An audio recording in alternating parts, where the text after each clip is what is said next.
우리 서춘천에 그 복숭아,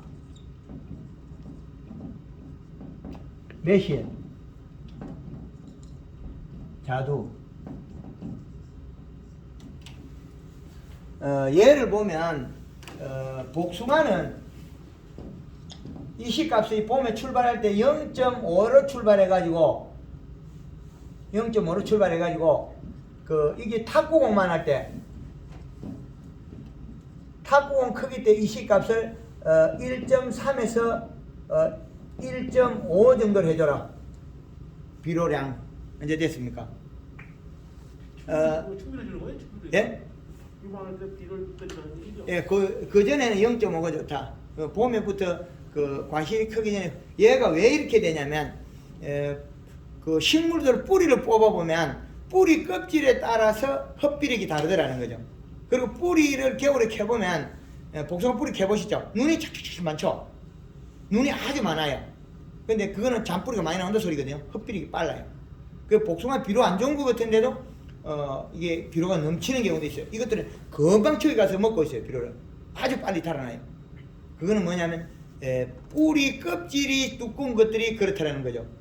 뿌리 껍질이 두꺼운 게 보면 그 호두 같은 건 일주일 동안 던져놨다가 심어도 다시 안 죽어요. 그건 왜 그러냐? 껍질이 두꺼워서 그렇다.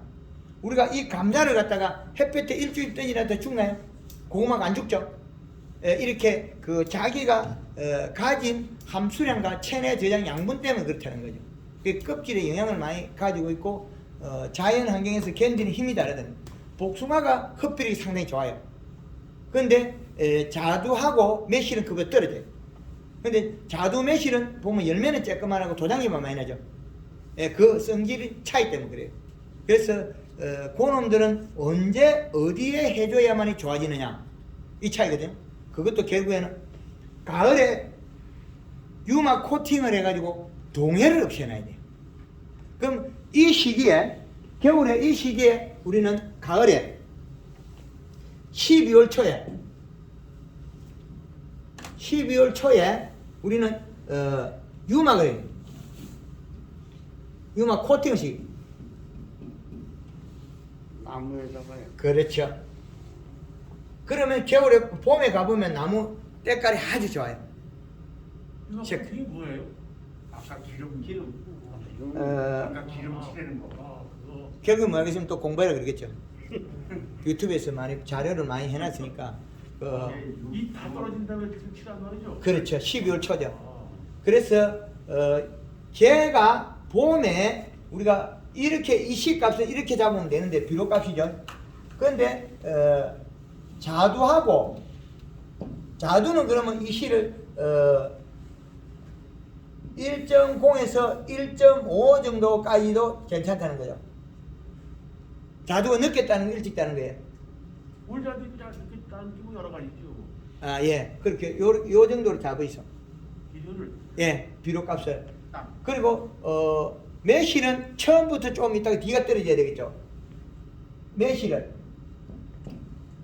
매실은 처음에가 이시가 1.5에서 뒤가서는 이거는 0.5 정도로 낮춰도 괜찮아요. 요거는 거꾸로 돼 있어요. 빨리 따버리가 없으니까. 빨리 따버리가 없어지는 거죠. 그래서 비료값은 이렇게 이시값을 잡아줘라.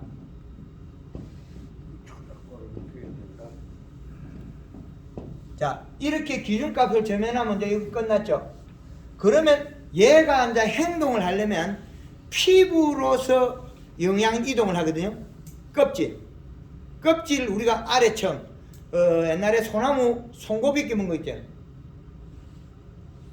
그 송고비 끼면 그 안에 꿀층 있잖아요. 그거를 갖다가 보호를 해야 되는데 그 보호가 뭐냐면 유막 코팅이에요.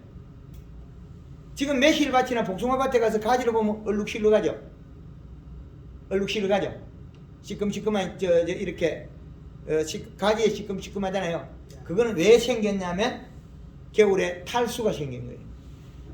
그래서 단풍을 들여야 된다. 그리고 우리가 그 가을에 감사비를 줘서는 안 된다. 그건 독약이 되는 거죠.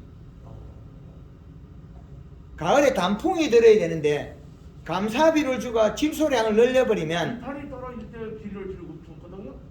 그것도 독약이에요. 나는 생각에 그때 주면 꽃눈이 더 환상하게 잘 얼어 죽겠죠. 이파리가 딱 떨어지는 순간에 뿌리는 한 20일 동안 또 일을 해요. 내려가던 영양소는 내려가고 있고 천천히 가는데 뿌리는 잎이 영향을 주지 않을 때 멈춘다. 단풍을 들여버리면 멈추는데 영향이 안 내려가니까. 그러면 우리가 매실나무나 복숭나무가 자두나무가 잎이 훅 떨어져 버리면 뿌리는 몰라요.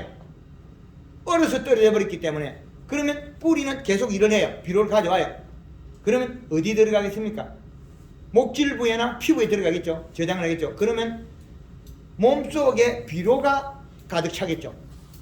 완전한 영양소는 탄수화물이에요. 당분으로 척축이 돼야만 겨울에 장이 없는데 비료로 척축이 됐던 한 단계가 부족하죠.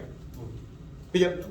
그래서 가을에 반을 주고 필요하다 반을 주고 반을 안 줬는데 그래 지나 보면 알겠네. 그렇죠. 뭐 하여튼 결론은 동일합니다. 비료 가을 비료는 독약이다. 감사 비료는 주지 말라는 거죠. 주운 거하고 바닥에 있는 거 두 가지는 달라요. 그럼 있는 거하고 없는 거하고 음수 늘린 거하고 두 가지 다르다는 거죠. 왜 다르냐면 가을에 단풍이 들고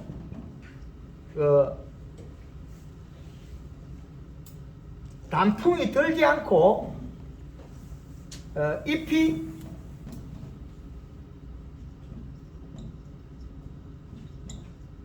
고실라 마름 현상이 일어나거든요. 이 두 가지는 달라요. 잎이 고실라 마름 현상이 일어나는 것은 비료가 낮아서 이식값이 낮아서 잎에서 영양 생산해서 축적을 못하기 때문에 잎이 고실라 마르는 거예요. 이제 이해됩니까? 그런데 가을에 적정량의 비료가 있으면 단풍이 들어요. 체내장 축적하니까. 그럼 더 이상 필요 없다고 단풍이 드는데 요렇게 할 때 우리가 비료를 잎이 고실라지고 희발이 없는 데다가 비료를 줘버렸으면 어떻게 되겠습니까? 이파리는 홀라당 떨어지고 이제 비료만 먹겠죠. 그럼 몸속에 단풍이 안 드는 상태에서 비료를 먹어서 체내에 비료가 축적이 된 거고 단풍이 드는 건 비료가 있으면서 잎이 두꺼워서 단풍이 들어서 뿌리가 멈추면서 단풍이 들었다. 이 두 가지 달라요. 근데 요걸 정확하게 요렇게 배워야 되는데 여기에다가 비료를 줬잖아요. 잎이 고실라지는데 비료 줘버리면 어떻게 되겠습니까? 몸속에 비료가 축적이 돼버려요. 잎이 떨어져 버렸는데 뿌리는 잎이 있는지 없는지 몰라요. 안 내려올 때만이 판단할 뿐이에요. 이제 이해되죠? 그래서 감사비료는 잘못 주면 독약이다. 잎이 가을에 고실라지가 마르는 거는 하잎이 말라 올라거나 잎이 고실라지는 거는 이시가 낮고 체내 저장량분 단풍에들 축적이 안 된다. 이해되시죠? 네, 그래서 요 부분은 이미 뭐 지나간 일이니까 가만두고 봄에 잘할 일만 하면 되겠죠. 그 당도를 높이 자두에 당도를 높이려면 어떻게 되는 거예요? 비료 주면 되죠. 많이 싱거워지는데 비료 좀 많이 주면. 비료를 많이 줘서 싱거운 게 아니고 적정량의 비료가 없어서 싱거운 거예요. 타이밍을 놓칠 때. 잎 두께가 먼저 얇아져 있는데 그때 비료 주면 이미 늦어요. 이제 이해됩니까? 어떻게 보면 당도가 좋고 어떤 때는 당도가 비가 오게 되면 당도가 떨어지긴 떨어지는데 비가 오면 당도가 떨어지는 잎 두께가 얇아진 거거든요. 잎 두께가. 그래서 그 잎 두께가 견딜 수 있는 시간이 있어요. 그래서 적정량의 요 비료량을 가져가고 그 다음에 부족분은 잎의 옆면십에서 대사작용을 일으켜서 가져가야 되는 거예요. 그래서 당도를 올리려면 6월 달에 경도에 그 전에 수확 얼마 약 최소한 40일에서 45일 전에 가리가 들어가 있어야 돼요. 그렇죠. NK 비료를 하면 되겠죠. 이해됩니까? 네. NK 비료가 들어가 있어야 됩니다. 비료가 적정량이 있어야만 잎 두께가 두꺼워서 당을 내는데 그리고 당을 내려면 잎 속에서 잎이 이렇게 돼 있으면 요 심줄이 가리가 들어있으면 노래요. 그래서 연면십에 약게 가리가 따라 들어가는 거 있죠. 그게 요 심줄이 노래지고 잎에 있는 연소를 빨리 이동시켜요. 약간의 노화를 일으켜야만 당이 빨리 올라가요. 근데 비록 이 씨값을 가지고 잎이 노화되어야 된다. 잎이 안으로 오미는 건 얇은 거고 밖으로 뒤집어지는 건 잎이 두꺼운 거다. 안쪽으로 오므라지면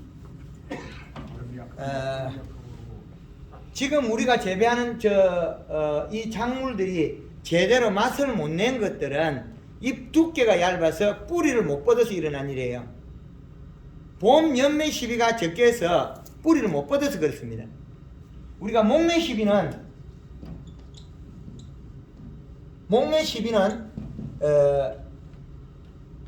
설탕 5kg.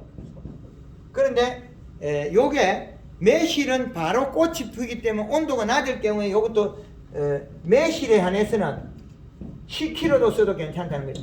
1리터 얘기하는 거예요? 물 500에 20리터 500리터 기준입니다. 500리터 예, 설탕 5kg 요거는 물. 요거는 뭐 이제 텃밭 농사가 아니죠, 이거는. 요거는 물 500리터.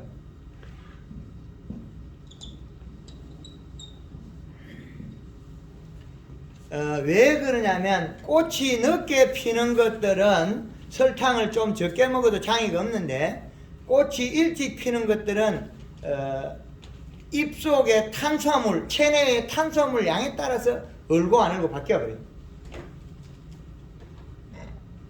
목매 시비에 요렇게 설탕이 들어가고 골드 그린이 2리터가 들어가면 됩니다. 물 500에. 요거는 2 내지 3회를 살포하는데 요 순이 나기 전에 순이나 꽃이 피기 전에 20일 전부터 하면 됩니다. 그러면 꽃이 컹이랑 종방에 길어요. 그리고 냉해도 잘 안 익고 수정이 아주 잘 됩니다. 봄에 꽃 피가지고 냉해 후룩 흘러버리는 거 있죠. 그 원인이 요 설탕 탄수화물 농도 차이에요. 언제 치라고 모르요? 골드그린 2리터. 그래가지고 언제 치라고? 시기가 순이 나거나 꽃이 피기 20일 전부터 하라는 거죠. 나오면 예. 20일 전에 2 내지 3회를 해라. 기다려서 쳐야 예. 예, 그렇게 하고, 손이 나오면 예. 그리고, 연면 시비는,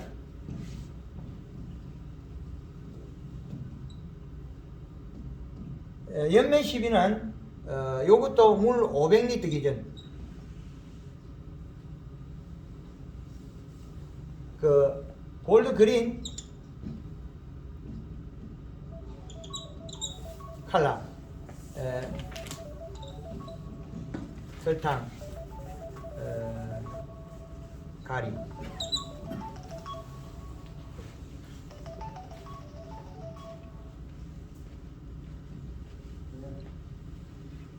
요거는 1.5리터. 설탕은 그 복숭아는 어릴 때만 쓰고 조금 크고 나면 그 털에 배겨요. 그래서 그 쓰지만 싸기 전에 예, 구슬만 할 때까지는 3kg 써도 됩니다. 그 가리는 새순이 한 10cm나 이래 나오면부터 쓰면 돼요.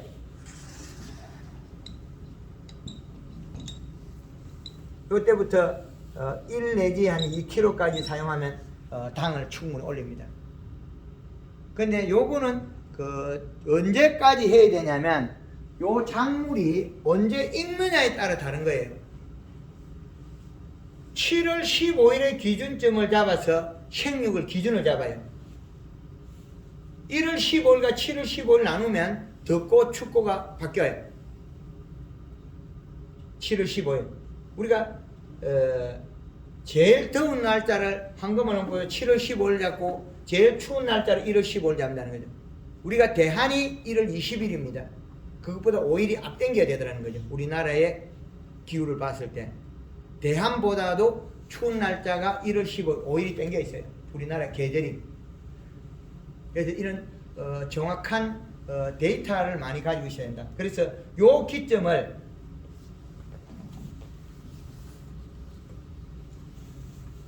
우리가 이 기준값을 잡으려면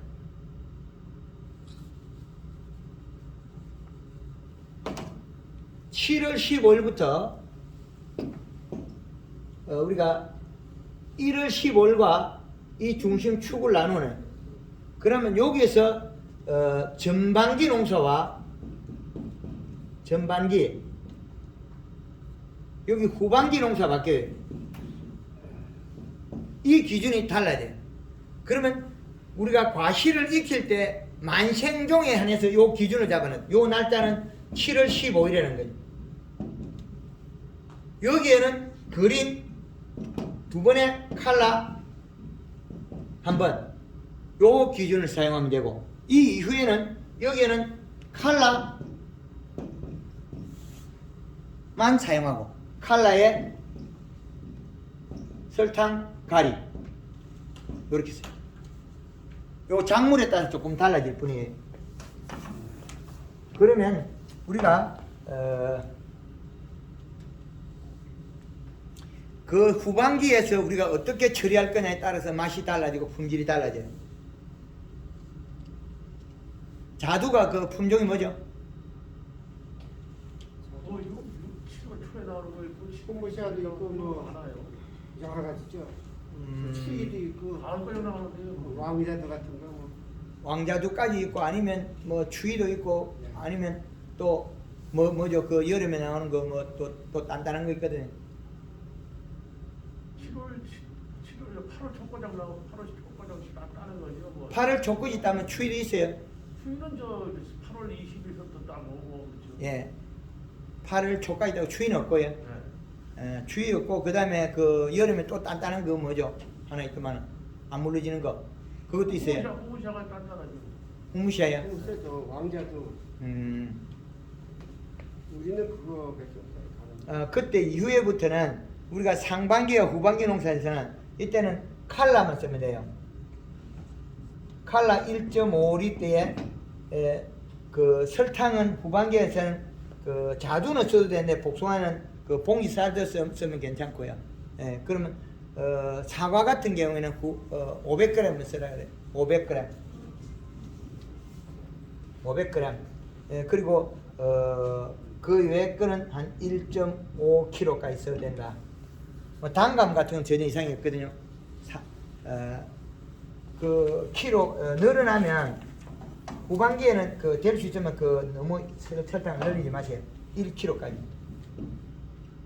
그리고 가리는 후반기에서 1에서 2kg까지 있어서 잎을 심줄을 노랗게 만들어라.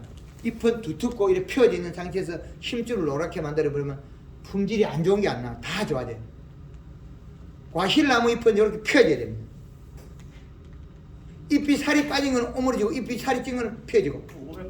500리터 얘기하는 거죠? 뭐. 그렇죠. 여기 기준이 전다 500리터 기준입니다.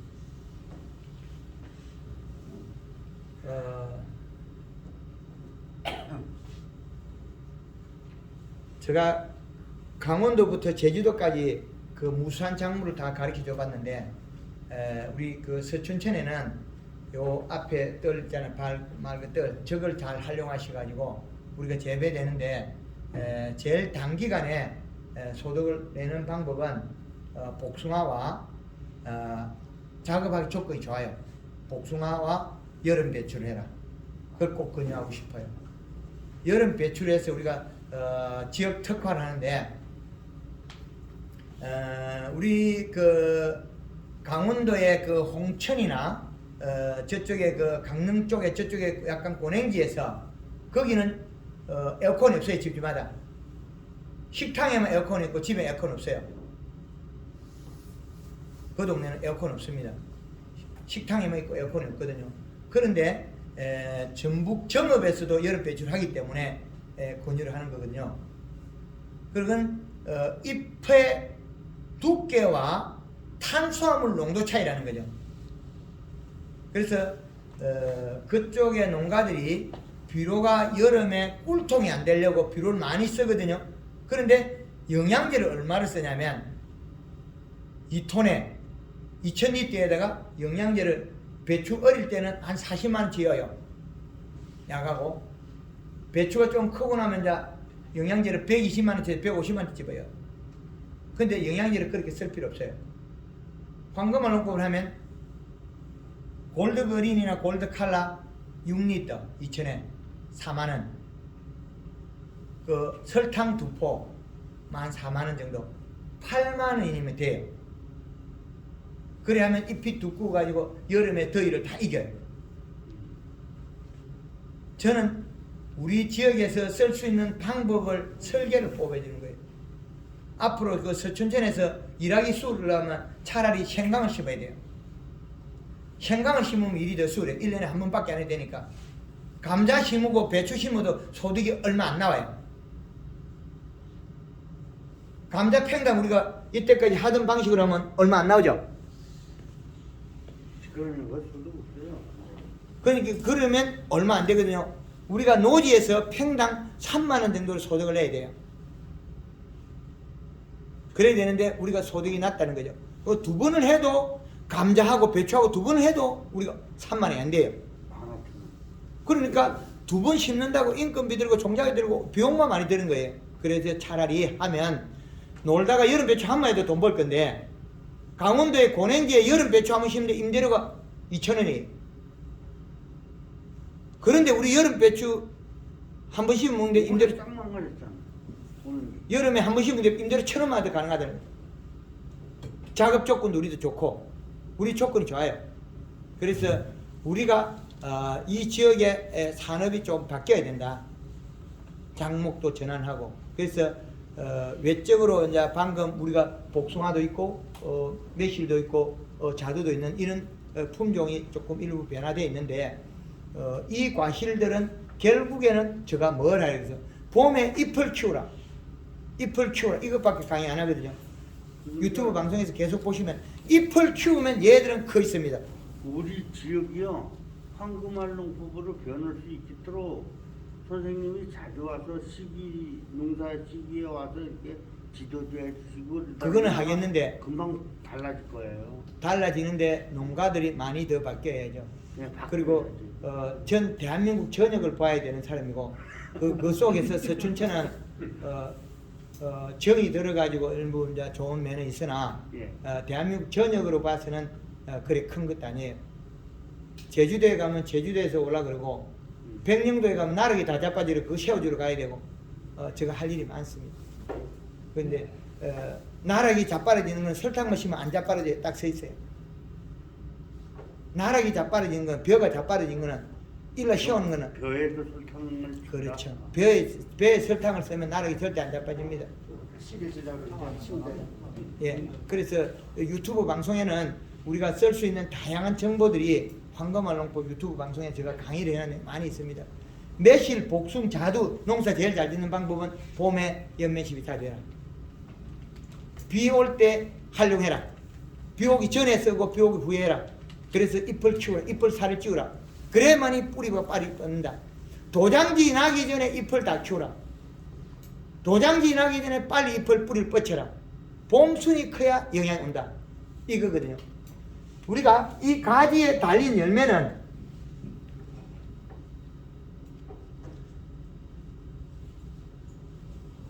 이 자두가 여기에 도장지 나기 전에 얘를 다 키워야 돼요. 이제 이해됩니까? 그러면 이 도장지 나가 얘를 더 키우려고 가을에 겨울에 단풍이 들어야 돼요. 이제 이해되죠? 그러면 이 시값이 맞아야 빨리 뻗어가지고 얘를 와야 되는데 얘한테 영향이 올라 그러면 목매 시비에서 얘를 종방향 키우가 수정 잘 되게 하고 냉해를 없게 하고 그 다음에 요 잎이 나오면 옆면 시비해지면 도장지 나기 전에 빨리 키워야 돼요. 그러면 영향이 이렇게 오게 돼 있어요. 그런데 봄에 안 키우나면 영향이 요리가 도장지로 가버려요. 도장지는 많이 컸는데 열매는 적다는 거죠. 이 방향이 바뀐 거죠. 요거 하나 알아내는데 제가 32년의 세월이 걸렸어요. 그래서 이 많은 경험한 거를 우리가 지금 앉아서 교육 받으신 분들보다 제가 연배가 낮을 겁니다. 그런데 저는 무수한 실패를 다 했을 뿐이에요. 실패를 다 하고 나니까 건져 내가 또 실패하려고 잡은 게 성공이었어요. 해답을 다 찾았다는 거죠. 그래서 세상에 알려주는 겁니다. 그리고 일부 저희 제품도 판매를 하고 그런다고 많은 거짓말을 안 합니다. 거짓말해서 살 수 있는 건 아니거든요. 될 수 있으면 제가 아는 데까지는 알려드립니다. 그리고 이런 데이터를 활용하시라는 거고. 하여튼 조금 시간이 부족해서 부족한 부분은 유튜브 상에서 요거는 요 내용들은 복숭아에 들어가면 다 있습니다. 복숭아 재배 강의가 있는데 거기에서 부족하면 다른 강의 사과나 단감이나 사이마스케 그런 데 가서 포도의 강의에서 그 내용이 되면 부족한 부분이 여기에서 강조가 안 된 게 그쪽에서 충분하게 설명이 되어 있는 게 있습니다. 하여튼 작년에도 제가 3월 1에 왔고 오늘도 올해도 3월 1에 왔는데 하여튼 우리 서춘천학원 정이 많이 들었습니다. 앞으로도 제가 많이 고민하고 해답을 풀어서 많은 정보를 드리도록 하겠습니다. 예, 감사합니다.